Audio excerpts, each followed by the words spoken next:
Hello, Gavin McCormack here. We are in southern Nepal in the Chitwan National Park, which is a UNESCO heritage listed site, and we're in search of a very important and endangered creature. Yes, the one-horned or the Asian rhinoceros.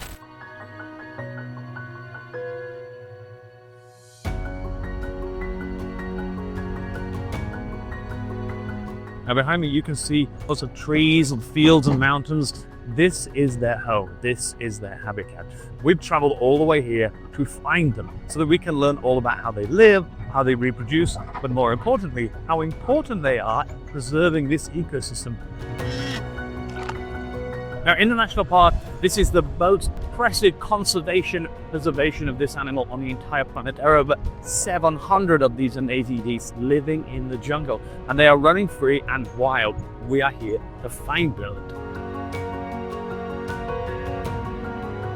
Now, we're on the back of a jeep heading through the villages here in southern Nepal. We're about to head into the mountains over there. We'll see what we can find, and we'll be back a little bit later on. See you later.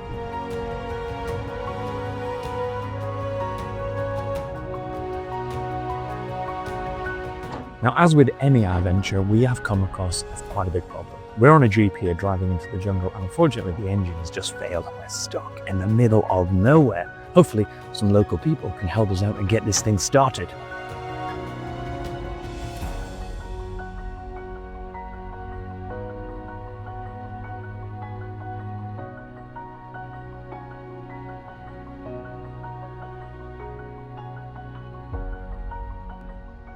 Thank you, sir. After fixing the Jeep and repairing some electrical issues under the engine, we are now into the Chitwan National Park. It's time to find the mighty rhino and potentially find a little baby calf. Let's see if we can find it.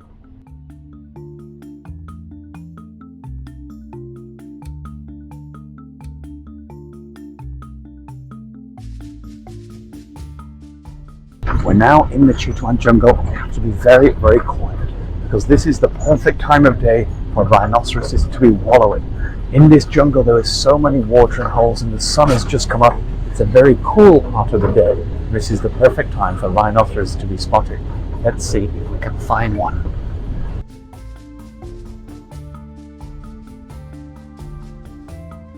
Now it's getting extremely hot here in the Chitwan jungle, which means the rhinos will be moving into the shaded, more cool areas. But we might be in luck, because if you look below here, I found 2 rhinoceros footprints.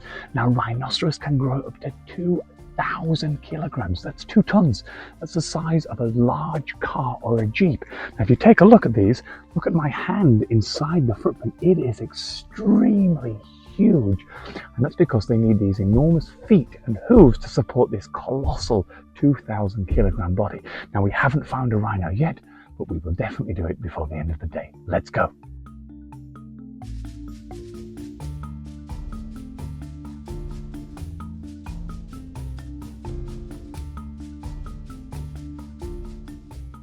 Now we've just had a look down by the riverside to see if there are any rhinoceroses wallowing in the water on this hot summer's day, but unfortunately no luck. But we have found this, which is Sacrum spontaneum, and this is a national and local grass here in Nepal. Now this is actually classified as a weed, but it is the food of a rhinoceros. Now if the rhinoceros numbers were to drop, or they were to become extinct, this grass would actually overthrow and take over the entire forest here, which would be really, really bad for all the biodiversity. Now, what I have seen over here, if I look closely, is some rhinoceros dung. Now, here is a pile of rhinoceros dung right here, and this tells us 2 things. Number 1, that there is rhinoceros nearby, but number 2, that there's a rhinoceros looking to find a friend. Now, when a female rhinoceros leaves her dung like this is a message to all the males around here that she is ready to mate and potentially have a baby. Now, if this dung was left by a male, that would say something very different. That would say, this is my territory, stay away. Females and males use their territory very differently indeed. This is a matriarchal society in the rhinoceros world. So females run the clan, they run the family, and they often socialize where their territory overlaps. Whereas males will make sure they have their patch, they have their territory, and this is a warning to other males to stay away or they might have a fight.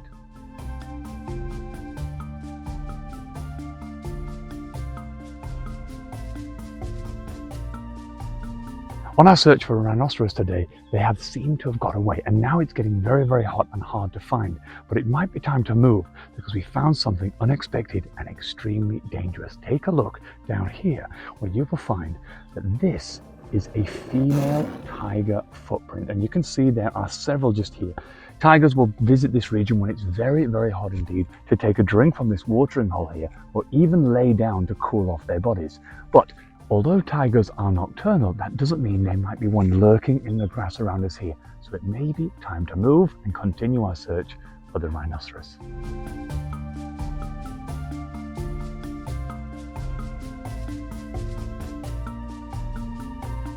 Now, in order to find some more rhinoceros, we've taken an amazing step by driving in the Jeep through this river in the hope to get into the big national park where the rhinos will be waking up from their slumber after a long night. Let's see what we can find. Now it's very early in the morning, and at this time, rhinoceros are moving to a safe and cool space after feeding all night long. We've been driving through the jungle for hours, and we've just found a rhinoceros wallowing in a lake. Follow me, let's have a look, but we have to be very quiet because the rhinoceros has amazing hearing. Let's go. It's cooling off in the river, follow me. There's 3 rhinoceros and there's a baby. Let's go. Now if we make too much sound, the rhinoceros will leave. Now this is a mother and a baby who are wallowing in the water.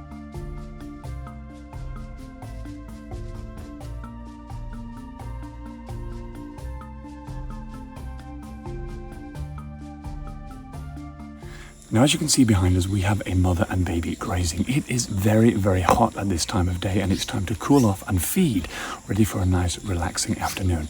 Now, this mother will be very cautious that we are here because she has a baby with her. Now, rhinoceroses only have one baby, and the gestation period, which is the time it takes to actually have a baby, is around about 16 months.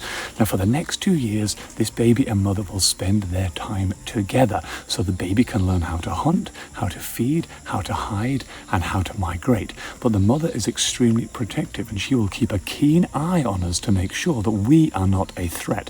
Now, if she deems that we are a threat, she may decide to attack.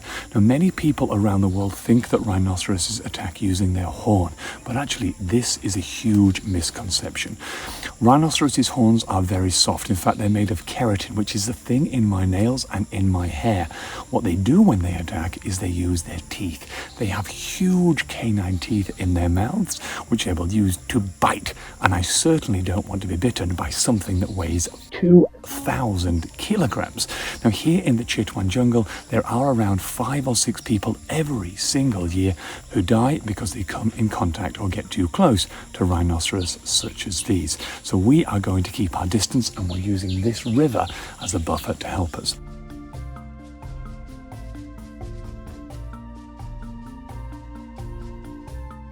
Now take a look at the back of these rhinoceros. They have huge plates on their back, but these plates have 3 important roles.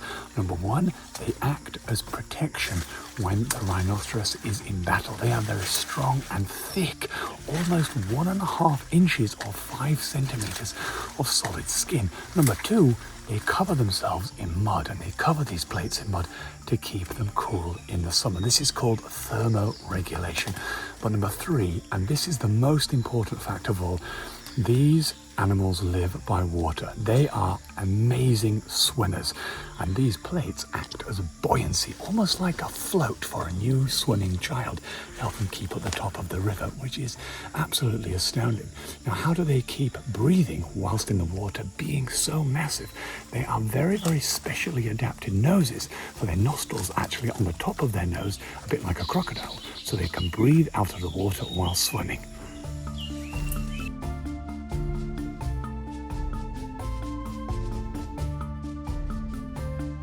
This week, we want you to find another critically endangered animal in the world and think about how you can work with your classmates, with your community, and with your whole school to find a way to protect and save it, just like the Nepalese government has done here to these amazing rhinoceroses. Let's take a look at them.